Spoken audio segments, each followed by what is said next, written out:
Hello दोस्तों, welcome back. दोस्तों आज हम रिपेयर करने लगे हैं रिसीवर GX मॉडल में हमारे पास आया है जिसमें पावर का मसला है। सो अभी हम चेक करेंगे इसके अंदर और देखेंगे कि इसमें कौन सी प्रॉब्लम हो चुकी है।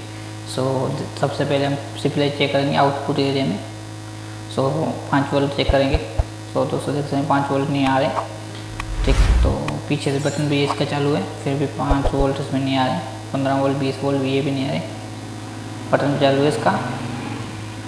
तो अभी हम सप्लाई की तरफ चेक करेंगे AC वोल्ट कि AC वोल्ट इसमें आ रहे हैं कि नहीं, मसलन इसकी तार सही है कि नहीं। सो दोस्तों देख सकते हैं 180 इसमें वोल्ट आ रहे हैं सप्लाई में। बटन भी इसका इनपुट आउटपुट ओके है, तो ये फ्यूज़ भी सेट है।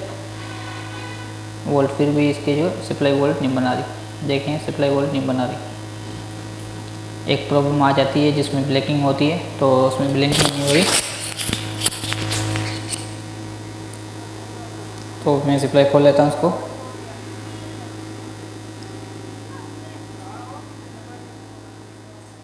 सप्लाई को मैंने खोल लिया है। इसके नीचे कपड़ा रख देता हूँ ताकि इसमें जो है नीचे से शॉर्टेज ना हो, किसी चीज़ में मिले नहीं, ना ही धमाका वगैरह हो। एहतियात लाजमी है हमें।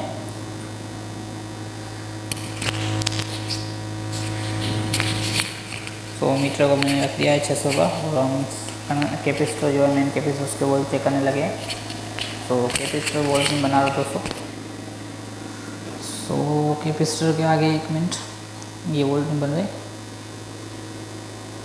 ये इसको मैं सीधा कर लेता हूँ। ये देखें यहाँ पर वोल्ट नहीं बन रहे, यहाँ पर वोल्ट आ रहे, यहाँ पर वोल्ट आ रहे। सो दोस्तों यहाँ पर ये वाला फ्यूज़ जो है वोल्ट नहीं बना रहा।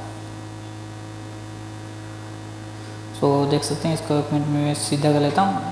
यहाँ से इसका जैक निकाल लेता हूँ और अभी आपको मैं चेक कराऊंगा इसका फ्यूज़। तो ये देखें दोस्तों यहाँ से फ्यूज़ फटा पड़ा है, ठीक। तो पहले हम फ्यूज़ को बनाते हैं, इसके आगे वोल्ट लेकर आते हैं, इसके बाद हम देखेंगे कौन सा प्रॉब्लम आगे हुआ है। तो पहले हम इसका फ्यूज़ बना लेते हैं जो कैपेसिटर का फ्यूज़ होता है। सो मैं यहाँ से निकाल लेता हूँ, आपको मैं क्लियर दिखा देता हूँ। ये देखें इसमें ये फटा पड़ा है, यहाँ से देख सकते हैं आप। सो इसको मैं फिर से लगा लेता हूँ अंदर, और यहाँ से मैं इसको निकाल लेता हूँ। निकालने के बाद इसमें दूसरी हम फ्यूज़ की रेजिस्टेंस जो वो लगाएंगे। सो ये आयरन मशीन जो काव्या है हमारे पास, उसको हम इससे निकाल लेते हैं। बहुत ईजी है इसको निकालने का तरीका। सो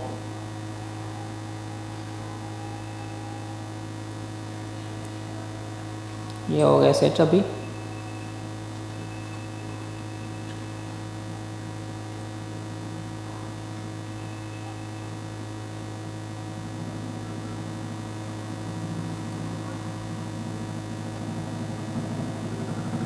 ये हमारे पास रेजिस्टर है, 1 ohms की रेजिस्टर है, 2 इसको साथ मिलाकर हम इसके अंदर लगा लेंगे। इसको हम डायरेक्ट भी कर सकते हैं, मगर डायरेक्ट नहीं करना। डायरेक्ट क्या होता है कि अगर अंदर की तरफ कोई मसला हो जाएगा, दोबारा आप किसी लाइट वजह की लाइट जो आए ज़्यादा वगैरह आ जाती है, तो उसकी वजह से फिर से ये धमाका हो सकता है। तो हमें फ्यूज़ लाजमी लगाना चाहिए इसके अंदर। तो एहतियात के तौर पर इसको लगाना चाहिए। इसको हम रीशोल्ड कर लेते हैं।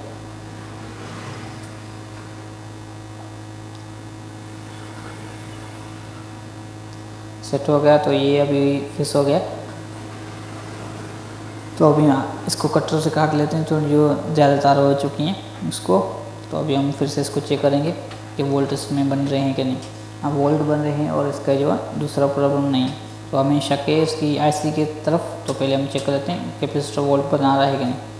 तो अभी देख सकते हैं ये 250 वोल्ट इसमें बनना शुरू हो गए। सो अभी हम आउटपुट चेक करेंगे इसमें वोल्ट बन रहे हैं कि नहीं। तो बनेंगे तो नहीं, शायद इसमें IC फटी तो नहीं पड़ी, IC का प्रॉब्लम हो सकता है, इसका फ्यूज़ जो जला है इसकी वजह से। सो वोल्ट नहीं बना रहा, देखिए 5 वोल्ट अभी नहीं बन रहे। ठीक हो गया। सो मैंने पीछे से ऑन ऑफ भी किया, फिर भी ये वोल्ट बन रहा। तो अभी हम इसको निकालेंगे। इसका ये वाली IC है, ये वाली IC, और इसके ऊपर ये लगे हुए हैं ohms की रेजिस्टेंस लगी होती है, वो दोनों निकाल कर चेंज करेंगे। बस इसमें कोई और प्रॉब्लम नहीं होती। तो पहले हम निकाल लेते हैं शायद दूसरी प्रॉब्लम हो सकती है। तो इसमें हम देखेंगे।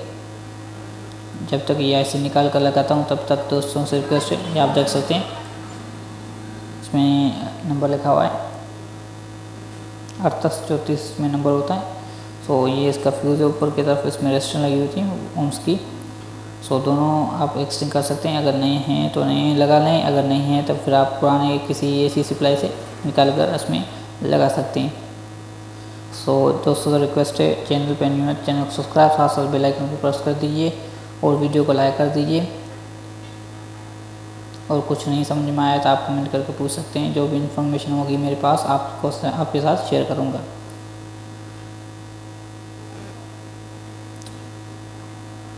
तो अभी मैं इसको रीशूट कर लेता हूँ IC को। दूसरी मैंने एक्सचेंज कर ली, दूसरी में निकाल के लगाइए, ठीक है। सो मैंने छोटे छोटे फ्यूज जो रेजिस्टेंस होती है, छोटी जो रेजिस्टेंस, वो भी मैंने निकाल ली है दूसरी सप्लाई से।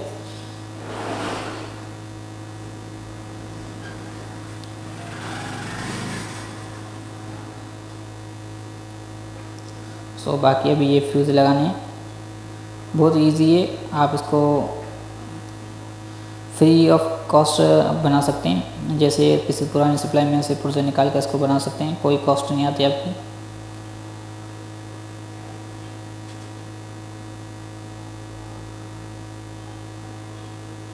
सो ये अभी बिल्कुल इंस्टॉलेशन हो चुकी है इसके अंदर IC, देख सकते हैं दोस्तों, ठीक है। तो अभी हम फिर से इसके अंदर लगाएंगे और इसके वोल्ट चेक करेंगे कि ये बन रहे हैं कि नहीं। तो वीडियो को लाइक लाजमी कीजिएगा दोस्तों, और कमेंट अच्छी चीज़ छोड़ दीजिएगा ताकि हमारी भी और हौसला अफजाई हो जाए और हमें ऐसी वीडियो इंटरेस्टिंग भेजते रहे। तो देख सकते हैं कैपेसिटर वोल्ट बना रहा है और हम 5 वोल्ट के चेक करते हैं। ये देखिए 5 वोल्ट बन रहे हैं, 19 वोल्ट। सो सप्लाई अभी रेडी हो चुकी है। अभी हम इसके अंदर लगा के चेक करेंगे कि रिसीवर चल रहा है कि नहीं। सो एहतियात कीजिएगा, ये इलेक्ट्रॉनिक पार्ट्स होता है, इसमें बिजली ज़्यादातर गर्दिश करती रहती है, तो इसको जो बनाने के वक्त एहतियात कीजिए और किसी बोर्ड टेबल वगैरह पर बैठकर फिर इसका काम कीजिए। और इसका आप शार्प वगैरह लग सकती है। सो मेहरबानी कीजिएगा मेरे ऊपर भी, अपने आप के ऊपर भी, ठीक है। तो अभी मैं रिसीवर ऑन हो चुका है।